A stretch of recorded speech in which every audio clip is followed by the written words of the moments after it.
Millennium of Immortals Productions presents The Birth of the Ethereals. The earliest recordings of history explain that through the discovery of magic and its subsequent abuse at the hands of the mortal races, they reach out beyond the bounds of reality and receive a response from beings of another. These beings claimed to be their gods, the creators of their world, whose goal it was to shepherd them along and bring them up as a parent would a child. However, they explained that they lost contact with this world that they had created, and longed for the day that the two may be reunited. True or not, this tale is the only one to have persisted to this day. The mortal races continued engaging with their newly discovered gods. They began inquiring about the nature of their existence, their age, the purpose of their own life, and how they might reunite their two realities. The final topic piqued the interest of the gods more than any other. Together they worked until they formed a kind of interaction. Through methods lost to time, the mortals and gods worked in tandem to create avatars for the gods to reside in. Thus began our history. At first, the avatars were made of whatever materials were indigenous to the area of their summoning, made into shapes and not so intricate designs. However, it wasn't long until the mortal races began working to make the avatars appear more like themselves. This process became much more refined, very quickly attributing each new generation of avatars more recognizable features than the last. Though these bodies could be puppeted by the gods, they were disappointed to discover that the avatars could only house an insignificant fraction of their true essence. Thus they were still relegated to living in their own reality, with only a fraction of themselves interacting with this one.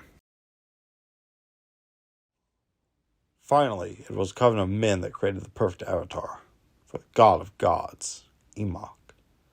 If a pittance could be used to describe the portion of the other gods that could be housed in their avatars, then a word does not yet exist to describe how insignificant the amount was Emoch's avatar could hold.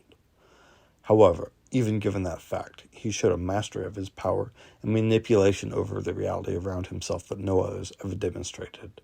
His was the only avatar to perfectly resemble its creators, but such was their hubris that they dared inscribe their own tale upon his body. Not just this tale, but so many more writings, all of which today have been deciphered. Strewn across his body are written the histories of the members of this coven, offering a little insight into the world before Emoch's birth. Written is his name and title in their tongue. Other various details adorn his body, the most famous of which is a poem titled What Will We See?, which describes the writer's dreams about the nirvana he hoped to ascend to. Descriptions of golden clouds, crystalline walls, painless, timeless bodies, infinite fields of fruit. He dreamed, as they all did, and those dreams disappeared along with their lives as they were used to form the body of their new lord. With his birth did the terrible truth become apparent. The gods were not there to bring about the nirvana, nor to shepherd the mortal races into any form of ascension. Whether they created the world or not, they did not deserve the title of gods. Thus they were branded with the name of Ethereals. Whatever their motivations were remains unclear, but they enslaved all denizens of this world and slew any that dared fight back. And fight back they did. Their understanding of magics were much greater than what exists today, but even that was proven useless. The Ethereals' avatars weren't bodies so much as shells, containers, anchor points for their power. Though they looked like beings of this world, the truth is that they were a shapeless, massless energy barely held in place. Thus, their power actually projected beyond their physical bodies and destroyed all manner of attack. It stated that not one blow ever reached them, being eradicated by their unseeable, unknowable power. The only interaction all but Emoch could have with the world around them was to destroy it. Their energies whipped through the air, refracting the light behind them and obliterating whatever it touched. No one could hope to challenge their might, and thus hope was quickly lost, and the mortals became desperate for a sanctuary.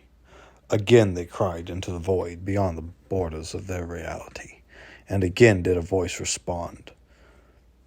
These new voices seemed all too eager to offer escape, but faced with certain doom there was little choice to be had. This time the mortals succeeded at opening a door to another reality. But before they could enter, the new beings they had contacted revealed themselves.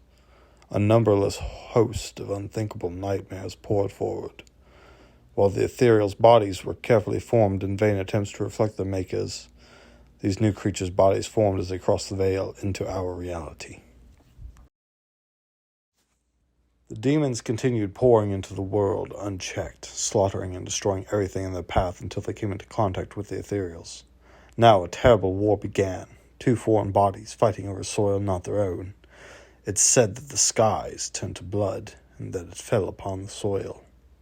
That the world was so terribly scarred that to this day it's never fully recovered. The power of the demons was not nearly as great as that of the Ethereals, but it had far more effect on them than magic ever had. And their numbers seemed endless, while there were only a relative few of the Ethereals. Emoch could see that this was a losing effort unless they could stop the demons from coming through the rift, so he led his Ethereals through the merciless mass, cutting through wave upon wave until they finally reached the veil. It was there that Emoch himself did the unthinkable. He entered the world of the demons alone. During this time, the mortals tried for their final attempt at freedom. They called, this time not to others, but to themselves. Magic wasn't so refined at this time, but they still had the knowledge of how to grasp beyond their borders, and they did. Calling on the long dead, they managed to bridge the gap between life and afterlife. And though not creating a portal, they did thin the veil between the worlds enough that the swath of land that would later become known as the Celestial Plains was permanently formed. There stood the final army of the living and the dead to fight against the Ethereals for the final time.